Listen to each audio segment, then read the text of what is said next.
अस्सलामुअलैकुम प्यारे बच्चों। आज के इस वीडियो में हम लोग जमात नहूम रियाज़ी 1 का पहला सबक शुरू करने जा रहे हैं। सबक शुरू करने से पहले मैं आप लोगों को चंद हमारे रोज़मर्रा की ज़िंदगी में इस्तेमाल होने वाले ग्रोह के बारे में मालूमात देना चाहता हूँ। पहले ग्रोह का नाम है परिंदों का ग्रोह। नंबर 2 है रंगों का ग्रोह। नंबर 3 है जंगली जानवरों का ग्रोह। नंबर 4 है जमात नहूम की किताबों का ग्रोह। ये 4 ग्रोह के बारे में मैंने मालूमात दी। ये 4 ग्रोहों में एक बात आप लोगों को साफ समझ में आ रही होंगी कि मैंने चारों ग्रोह का नाम लेते वक्त जो है उसकी वजाहत की। जैसे पहले ग्रोह में मैंने कहा परिंदों का ग्रोह, तो उसके अंदर परिंदे ही शामिल हैं। दूसरे ग्रोह का नाम लिया मैंने रंगों का ग्रोह, तो उसमें रंग ही शामिल है। तीसरे ग्रोह का नाम लिया मैंने जंगली जानवरों का ग्रोह। चौथे ग्रोह का नाम लिया मैंने जमात नहूम की किताबों का ग्रोह। तो ये चारों ग्रोह में जो है एक बात साफ समझ में आ रही है कि हर एक ग्रोह की वजाहत कर दी गई है। कोई भी एक ग्रोह का जो रुकन है वो दूसरे ग्रोह के अंदर शामिल नहीं होता है। पर्टिकुलर जो ग्रोह का नाम लिया गया वही ग्रोह के जानदार या चीज़ें जो है उसके अंदर मौजूद है, वो किसी दूसरे ग्रोह में शामिल नहीं होती। इसी को जो है सेट कहते हैं। बच्चों, आज हम लोग जो है पहला सबक सेट पढ़ने जा रहे हैं। अब सेट पढ़ने से पहले मैं जो है यहाँ पर उसकी तारीफ आप लोगों को वाज़े कर देता हूँ, बता देता हूँ। मैंने यहाँ पर बोर्ड पर लिखा हूँ कि अशिया के वाज़े मजमूए को सेट कहते हैं। ये इसकी तारीफ है। अशिया के वाज़े मजमूए को सेट कहते हैं। आप लोगों को जो मिसालें ऊपर दी गई हैं, आप लोगों को उन मिसालों के ज़रिए से समझ में आ गया होगा कि जो है सेट किसे कहते हैं। आप लोग रोज़मर्रा की ज़िंदगी में इनका इस्तेमाल करते हैं, उसी को जो है सेट कहते हैं। जैसे मिसाल के तौर पर मैंने इसके पहले ही बताया, जमात नहूम की किताबों का सेट। अगर आपको कहा जाए किसी बच्चे को कि जमात नहूम की किताबों का एक सेट लेकर आओ, तो बच्चा जो है 9वीं जमात की ही किताबें लाएगा और सिर्फ किताबों को ही उठाकर लाएगा, है ना। तो ये जो ग्रोह हुआ, इसी को जो है सेट कहते हैं। आप लोग जो है 9वीं के अलावा किसी दूसरी जमात की किताबें नहीं मिलाएंगे उसके अंदर, और किताबों के अंदर आप लोग जो है नोटबुक का शुमार नहीं कर सकते हैं, ना ही करेंगे। तो ऐसे जो ग्रोह होते हैं जिसमें वजाहत कर दी गई होती है, अशिया की वजाहत जिस ग्रोह में होती है साफ तरीके से वाज़े तौर पर, तो उसी को जो है सेट कहा जाता है। जैसे मिसाल के तौर पर एक और देता हूँ मैं कि फलकी अजसाम का सेट। अब फलकी अजसाम में कौन कौन से फलकी अजसाम है? आप लोग जो है उसके अंदर जो है ज़मीन है, तारुद है, ज़ोहरा, ज़मीन, मरीख, मुश्तरी, यूरेनियस, नेपच्यून वगैरह, इनका जो है आप लोग सेट बना सकते हैं। अब आप लोग उसके अंदर जो है इंसानों का या जानदारों का शुमार नहीं कर सकते ना, क्योंकि फलकी अजसाम के ताल्लुक से बोला है। और उसी तरह एक और मिसाल देता हूँ मैं आप लोगों को, चूड़ियों का सेट। अब चूड़ियों का अगर सेट कहा जाए तो उसके अंदर जो है सिर्फ चूड़ियों का ही शुमार होगा। चूड़ियों के अलावा आप लोग जो है आईने का उसके अंदर शुमार नहीं कर सकते हैं। इसके अलावा दूसरी और चीज़ों का शुमार नहीं कर सकते हैं जो चूड़ियों से मुशाबहत रखती है ना। चूड़ियाँ जो है हमारे हाथ में पहनने के काम आती है, तो हम लोग चूड़ियों का ही सेट बनाएंगे, किसी और चीज़ के ताल्लुक से हम लोग बात नहीं कर रहे हैं। तो अशिया का ऐसा ग्रोह जिसके अंदर जो है किसी चीज़ों की जो है वजाहत कर दी जाती है, उसी को ही सेट कहा जाता है।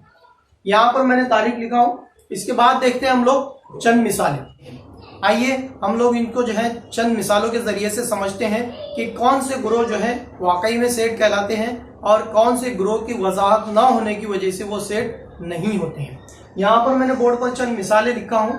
देखते हैं इनमें से कौन से ग्रोह जो है वो सेट है और कौन से ग्रोह जो है वो सेट नहीं है।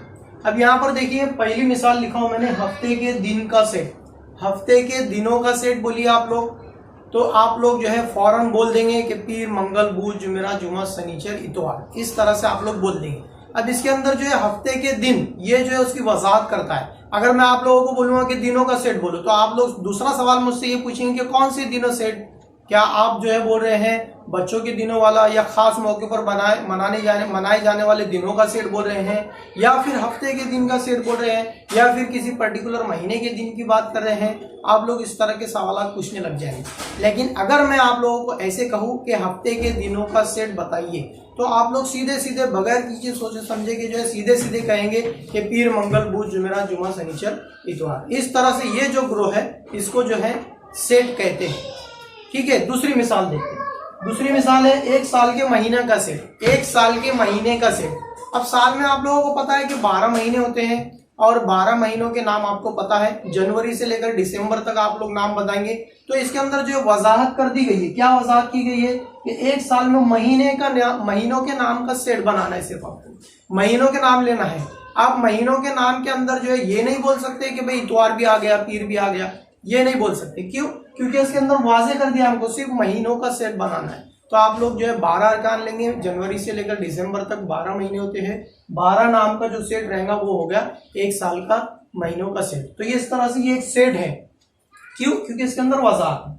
तीसरा, जमात नहुम के बहादुर बच्चों का सेट बनाइए। अभी आप लोगों को अगर कह दिया जाए कि हमारी क्लास में 9वीं जमात में जो है जितने भी बहादुर बच्चे हैं उनका एक सेट बनाओ या उनको बुला के लाओ, बहादुर बच्चों को बुला कर लाओ, तो सवाल जो है आप लोगों के सामने ये खड़ा हो जाएगा कि भैया हम लोग जो है क्लास में जाएं और कैसे पहचाने कि कौन सा बच्चा जो है वो बहुत ज्यादा बहादुर है, कौन जो है वो मिडल जो है बहादुर है, या कौन जो है वो बहुत ही कम जो है बहादुर है। इस तरह से आप लोगों के सामने सवाल खड़ा हो जाएगा। या फिर जो है किसी की पेशानी पर तो लिखा नहीं होता है कि ये बहुत ज्यादा बहादुर है, ओ ये बहुत ज्यादा बहादुर है, ओ शिट ये तो कुछ भी नहीं, बहुत डरपोक है, ऐसा तो कोई लिखा नहीं होता है। तो फिर आप लोगों के सामने ही सबसे पहला ये सवाल खड़ा हो जाएगा कि आप उसको जो है पहचानेंगे कैसे कि भाई ये जो लड़का है ये बहादुर लड़का है, चलो इन लड़कों को जो है ले लिया जाए और इनका एक सेट बना दिया जाए। तो जो है यहाँ पर वजाहत नहीं होती है कि वो बहादुर है या नहीं, हम लोग इसकी शनाख्त नहीं कर सकते। तो ऐसे ग्रोह को हम लोग जो है वो सेट नहीं कहेंगे। इस तरह की जो मालूमात होती है जिसमें हमको सही तरीके से वजाहत नहीं होती है, पूरा क्लेरिफाई नहीं किया होता है, पूरी डिटेल हमको नहीं दी होती है, तो हम लोग जो है ऐसे ग्रोह को जो है सेट नहीं कहते। तो ये हमारा सेट नहीं है। क्यों नहीं है सेट? क्योंकि इसके अंदर वजाहत नहीं की गई है कि कौन से बच्चे जो है बहादुर कहलाते हैं। हमें कोई पैमाना भी नहीं दिया गया है, कोई डिवाइस भी नहीं है। हाँ, हो सकता है कि अगर किसी को बुखार है तो हम लोग जो है थर्मल स्क्रीनर लगाकर देख ले या थर्मामीटर लगाकर देख लेते हैं कि हाँ भाई आपको कितना बुखार है, वो समझ में आ सकता है। लेकिन बहादुर कैसे समझेंगे हम लोग कि चलो भाई अब तुमको हम चेक करते हैं कि तुम बहादुर है, तो चलो हम तुमको ले जाते हैं शेर के पास और शेर के सामने तुम जो है जाकर हमें डांस करके बताओ, अगर आपने कर दिया तो बहादुर है। ऐसा तो हम लोग नहीं कर सकते हैं, है ना। तो ये जो है मालूमात जो हमको दी गई है या जो ग्रोह की वजाहत की गई है ये पूरी तरीके से सही नहीं है, पूरी तरीके से जो डिटेल में तफसील से नहीं दी गई है, इसलिए ये जो है सेट नहीं है। अगला देखते हैं, अगली मिसाल, गिनती के पहले 10 आदाद का सेट। अब गिनती के पहले 10 आदाद का सेट अगर कहा जाए तो आप फौरन जो है शुरू पड़ जाएंगे, 1 2 3 4 5 6 7 8 9 10 हो गया, ये बन गया सेट। गिनती के पहले 10 आदाद का सेट बोला है तो 1 से लेकर 10 तक आदाद आ जाएंगे, ये है हमारा सेट। तो ये भी सेट है क्योंकि इसके अंदर वजाहत कर दी गई है 1 से लेकर 10 तक आदाद लेने से। पांचवा, हमारे निजाम शमसी के सैयारों का सेट। हमारे निजाम शमसी के सैयारे कितने हैं? 8 9 आप लोगों ने पढ़े हैं, आप लोगों को याद भी होगा। अतारुस, ज़ोहरा, जमीन, मरीख, मुश्तरी, यूरेनियस, नेपच्यून वगैरह जो है ये हमारे निजाम शमसी के सैयारे हैं। तो ये इस तरह से हमारा ये सेट है। यहाँ पर वजाहत क्या करता है? निजाम शमसी जो है हमारा वजाहत करता है ना। इससे वाजे हो गया, हम उन्हीं का शुमार करेंगे, उसके अलावा किसी दूसरी चीजों का शुमार नहीं करेंगे। तो ये सेट है। महाराष्ट्र के अजला का ग्रोह। अगली मिसाल है महाराष्ट्र के जिलों का ग्रोह। अब महाराष्ट्र में जो है कितने जिले हैं और वो कौन कौन से हैं, ये हमको अगर मालूम हो जाए तो हम उनका आसानी से सेट बना सकते हैं। तो इसके अंदर जो है हमको वजाहत क्या दी गई है, इसके अंदर ये जो लफ्ज दिया गया हमको महाराष्ट्र के, तो ये महाराष्ट्र जो है बहुत अहमियत रखता है। अगर आपको ये महाराष्ट्र यहां से निकाल दे हम लोग, अगर कहें कि अजला के जिलों का, अजला का जो है एक ग्रोह बनाइए, जिलों का एक ग्रोह बनाइए, तो आप लोग जो है अलग अलग जिलों के जो है ले लेंगे नाम फटाफट और लिखने लग जाएंगे, और वो लिस्ट कितनी होगी? अनगिनत, बहुत ज्यादा जो है जिलों के आप लोग जो है ग्रोह बना देंगे। तो जो है ये सेट नहीं बनेगा। क्योंकि इसके अंदर जो है पूरी तरीके से वजाहत नहीं की गई है। भाई सर आपने बोले तो सही है जिलों के सेट बनाने का, लेकिन कौन से जिले लेने का?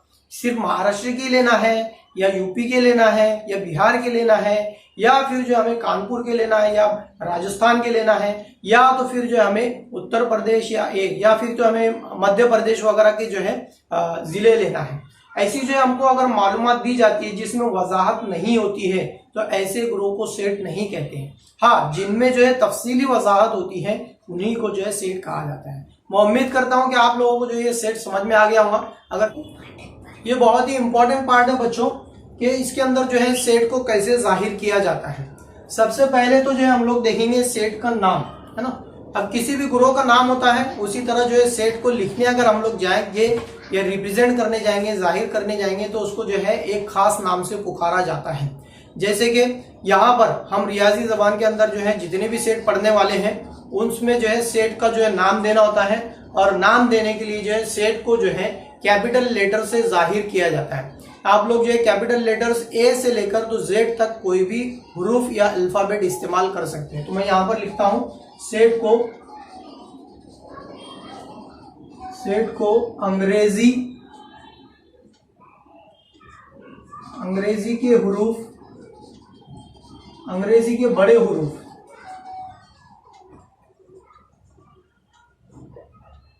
ए बी सी से लेकर तो जेड तक से जाहिर किया जाता है। इस तरह से जो भी अंग्रेजी का लेटर रहेगा कैपिटल लेटर, उससे जो है सेट को जाहिर किया जाता है। तो एक बात अभी हमको समझ में आ गई कि सेट का नाम जो है वो कैपिटल लेटर दिया जाता है, कैपिटल लेटर से उसको पुकारा जाता है। दूसरा उसके अरकान। अब यहाँ पर जो है सेट का नाम तो हमको समझ में आ गया। अब उसमें जो मौजूद अरकान होते हैं उसको जो है अंग्रेजी के छोटे हरूफ यानी जिसको जो है स्मॉल लेटर्स कहते हैं, सेट के अरकान को अंग्रेजी के छोटे हरूफ यानी small a b c z से जाहिर किया जाता है, जाहिर किया जाता है। यानी सेट को अगर जाहिर करना है तो कैपिटल लेटर से, और उसमें जो अरकान शामिल होते हैं उसको जो है स्मॉल लेटर से जाहिर किया जाता है। अब उसके बाद एक चीज और दिखाता हूं मैं आप लोगों को कि अगर कोई एक सेट में एक रुकन शामिल है तो उसको किस तरह से लिखेंगे। अगर फर्ज कीजिए कि मैं यहां पर लिखता हूं, फर्ज कीजिए कि अगर ए रुकन है, रुकन ए है, रुकन ए सेट ए में मौजूद है,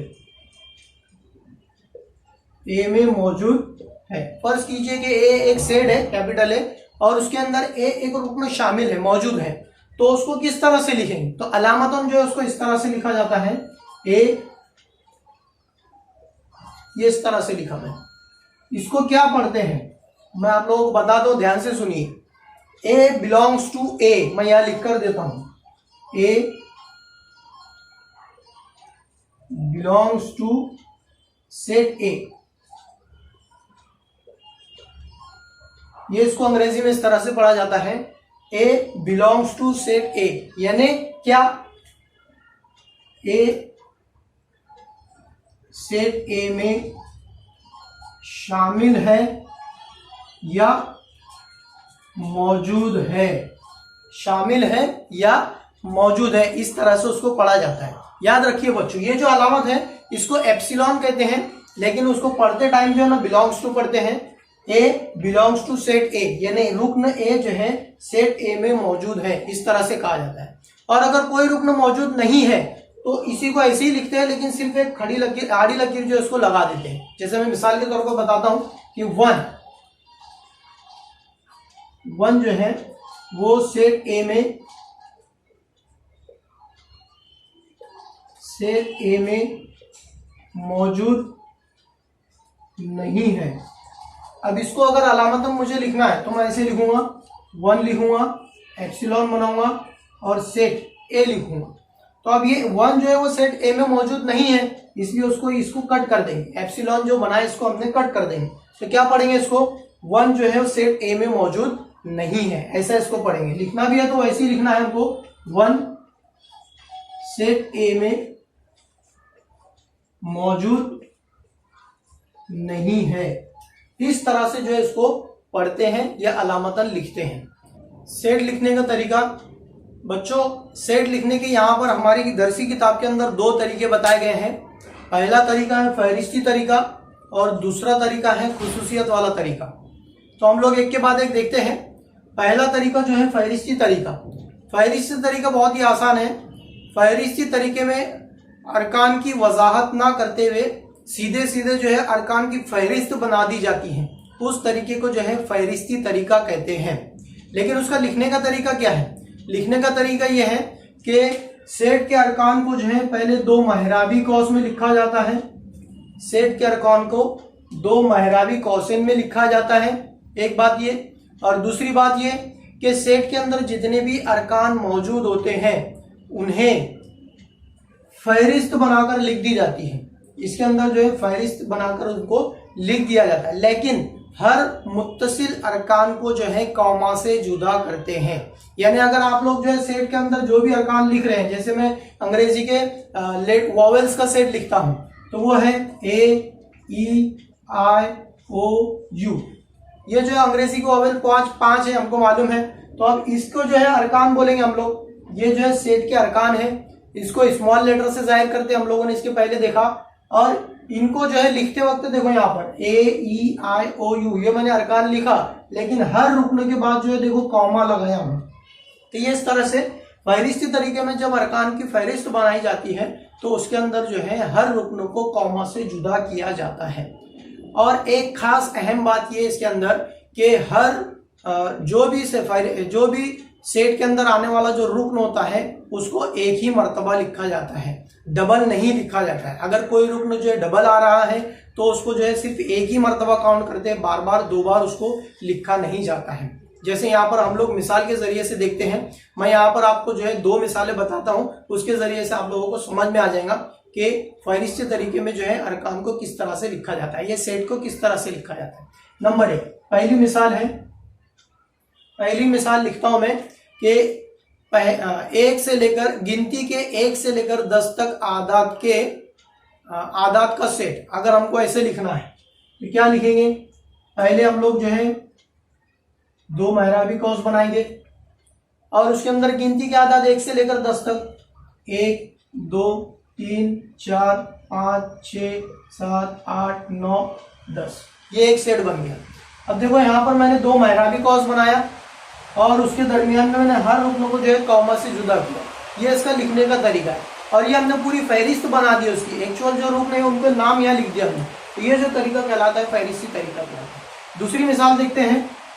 दूसरी मिसाल लिखता हूँ मैं, जुफ्त आदात का सेट लिखती है, जुफ्त आदात का सेट। अब हमको जुफ्त आदात मालूम होने चाहिए। जुफ्त आदात का सेट कौन से हैं? 2, 4, 6, 8, 10, इस तरह से जो आदात होते हैं वो जुफ्त आदात कहलाते हैं। तो उनका सेट बनाना है, महराबी कौस बनाएंगे। 2, 4, 6, 8, 10, कितने हैं वो? अनगिनत है, लातादाद है। तो ये इस तरह से उनको डैश डैश करके लिख दिया, कौस कंप्लीट कर दिया, ब्रैकेट बंद कर दिया। इस तरह का जो तरीका है वो फहरिस्ती तरीका कहलाता है। इसके अलावा एक और मैं जो है मिसाल देता हूँ। रिमेंबर, लफ्ज रिमेंबर का सेट बनाएंगे। लफ्ज रिमेंबर का सेट। अब ये लफ्ज है रिमेंबर, इसके हुरूफ का हमको सेट लिखना है फहरिस्ती तरीके से। तो कैसे लिखेंगे? देखो बच्चों, यहाँ पर रिमेंबर के अंदर जो है कौन कौन से लेटर आते हैं। तो पहले मैं यहाँ पर बता देता हूँ आपको, R, E, N, E, M, B, E, R। अगर आप इसको गौर से देखेंगे तो इसके अंदर जो है आपको E जो है 3 मरतबा आया है। E जो है वो 3 मरतबा आया है, लेटर E। उसी तरह M जो है वो 2 मरतबा आया है। तो अब यहाँ पर E और M ये 1 से ज्यादा मरतबा आए हैं। तो जरूरी नहीं है कि उसको जो है जितनी मरतबा आया उतनी मरतबा सेट में लिखेंगे। उसको जो है हम लोग एक ही मरतबा लिखना होता है। फहरिस्ती तरीके में उस रुकनों को जो है एक ही मरतबा लिखते हैं। तो मैं इस तरह से लिखूंगा, लफ्ज रिमेंबर के सेट को फहरिस्ती तरीके से इस तरह से जाहिर करेंगे हम लोग। क्या है लेटर आर, आर के बाद क्या है ई है, कॉमा, ई के बाद क्या है एम है, कॉमा, एम के बाद क्या है ई है, ई अपना हो चुका है तो उसको छोड़ दो। फिर क्या है एम है, एम भी अपना हो चुका है उसको छोड़ दो। फिर क्या है बी है, बी आ गया, कॉमा, बी के बाद वापस ई आया, ई हो चुका है अपना। फिर उसके बाद क्या है आर, ब्रैकेट कंप्लीट। तो ये इस तरह से जो सेट को जाहिर किया जाता है या लिखा जाता है ये कहलाता है फहरिस्ती तरीका। बहुत ही आसान है, आप लोग जो इसको ध्यान से देखिए, समझिए और फिर लिखने की प्रैक्टिस कीजिए। आइए देखते हैं दूसरा तरीका। दूसरा तरीका है बच्चों खुसूसियत बयान करने वाला इबारती तरीका। इसको अंग्रेजी में कहते हैं रूल मेथड और सेट बिल्डर फॉर्म। ये अब ये नाम से ही समझ में आ रहा है हमको कि खुसूसियत बयान करने वाला जो तरीका है इसमें जो है जिस तरह से हमने पहले देखे थे फहरिस्ती तरीके में जो है फहरिस्त बना देते हैं, तो वैसा यहाँ नहीं करना है। यहाँ पर जो है अरकान की जो है फहरिस्त ना बनाते हुए अरकान की खुसूसियत जो है उसको वाज़े कर दिया जाता है। लेकिन अरकान को कैसे जाहिर करेंगे? इस सेट के अंदर जो है अरकान को जाहिर करने के लिए कोई भी एक अंग्रेजी का लेटर इस्तेमाल करते हैं जिसको मुतगय्यर कहा जाता है। अंग्रेजी का एक लेटर आप लोग इस्तेमाल कीजिए और इस्तेमाल करने के बाद जो है एक उमूदी लकीर लगाइए और उमूदी लकीर लगाने के बाद जो है उस लेटर की वजाहत कर दीजिए। तो इस तरह का जो तरीका होता है ये कहलाता है खुसूसियत बयान करने वाला तरीका। मैं मिसाल के जरिए से उसको समझाता हूँ। फर्ज कीजिए कि एक सेट हमको दिया हुआ है, ये एक सेट दिया हमको 1 से लेकर 10 तक आदाद का सेट लिखिए। अब इसको मैं दोनों तरीके से लिखकर बताता हूँ। पहले फहरिस्ती तरीके से हम लोग लिखते हैं इसको, फहरिस्ती तरीके से। फहरिस्ती तरीके से क्या होता है? फहरिस्ती तरीके में जो है अरकान की सीधे सीधे फहरिस्त बना देंगे। तो लिस्ट बना दो उसकी, फहरिस्त यानी लिस्ट बना देना है। तो कौन कौन से? फर्ज कीजिए कि वो सेट का नाम ए है, तो ए से रिप्रेजेंट किया, मेहराबी कॉस लगाया, अरकान को लिख देंगे 1 2 3 4 5 6 7 8 9 10। ये तरीका हो गया फहरिस्ती तरीका। इसमें हमने सीधे सीधे लिस्ट बना दी उसकी, यानी फहरिस्त बना दी, फहरिस्ती तरीका हो गया। अब उसके बाद जो है खुसूसियत वाला तरीका, खुसूसियत वाला तरीका। अब इस तरीके से अगर इसी सेट को अगर लिखना है तो कैसे लिखेंगे? ये एक सेट है। अब यहाँ पर अरकान की फहरिस्त ना बनाते हुए एक मुतगय्यर यानी अंग्रेजी का लेटर इस्तेमाल करते हैं। तो मैं यहाँ पर इस्तेमाल करता हूँ एक्स। फर्ज कीजिए कि अंग्रेजी का एक लेटर है एक्स, एक सेट है एक्स का, जहां पर तो ये खड़ी लकीर लगाएंगे, जहां पर पढ़ने के लिए खड़ी लकीर लगाते हैं। जहां पर एक्स क्या है? एक्स जो है ये नंबर है, हमको पता है ये 1 से लेकर 10 तक नंबर है। नंबर को अंग्रेजी के लेटर, अंग्रेजी में जो है नेचुरल नंबर्स कहते हैं, उसको कैपिटल एन से रिप्रेजेंट किया जाता है। तो मैं लिखूंगा एक्स जो है वो नंबर में शामिल होते हैं, यानी एक्स जो है वो नेचुरल नंबर के अरकान है। कहाँ से कहा था? नेचुरल नंबर तो बहुत सारे अनगिनत है, तो उसकी जो है तफसील लिखना है हमको यहाँ पर, कॉमा।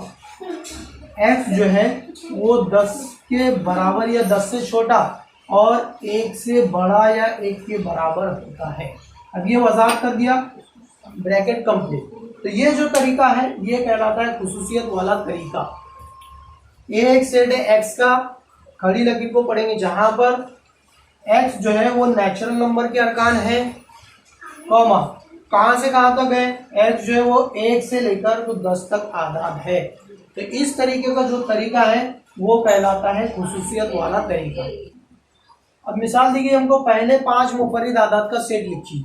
तो अब मुफर्रिद आदाद किसे कहते हैं ये आपको मालूम होना चाहिए। मुफर्रिद आदाद जो है ऐसे आदाद जो अपने ही पहाड़े में आते हैं, किसी और के पहाड़े में नहीं आते। तो वो हो गया 2 3 5 7 11 13 17 19 वगैरह वगैरह, ये सब जो है मुफर्रिद आदाद।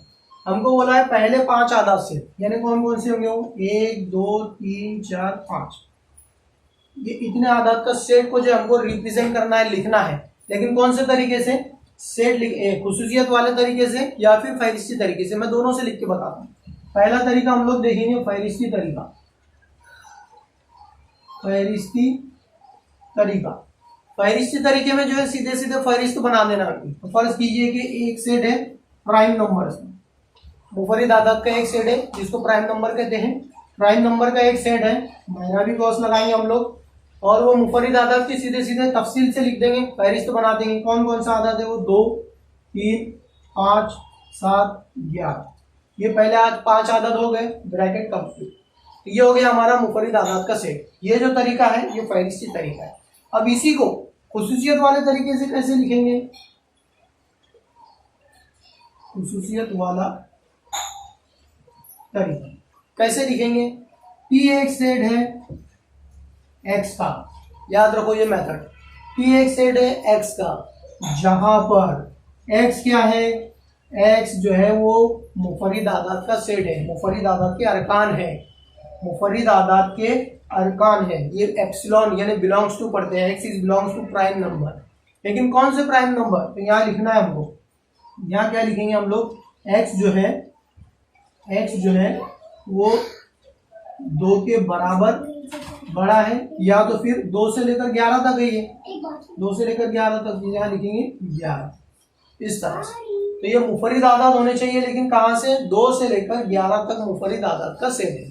तो इस तरह का जो तरीका है वो कहलाता है खुसूसियत वाला तरीका। बच्चों, आज का वीडियो आप लोगों को कैसा लगा तो आप लोग जो है मुझे कमेंट करके ज़रूर बताइए। और अगर आप लोगों को ये वीडियो पसंद आती है तो इस चैनल को जो है सब्सक्राइब कीजिए, लाइक कीजिए और शेयर कीजिए। इंशाल्लाह हम लोग नेक्स्ट वीडियो के अंदर जो है मश्क नंबर 1.1 देखेंगे। चलिए, अस्सलाम वालेकुम।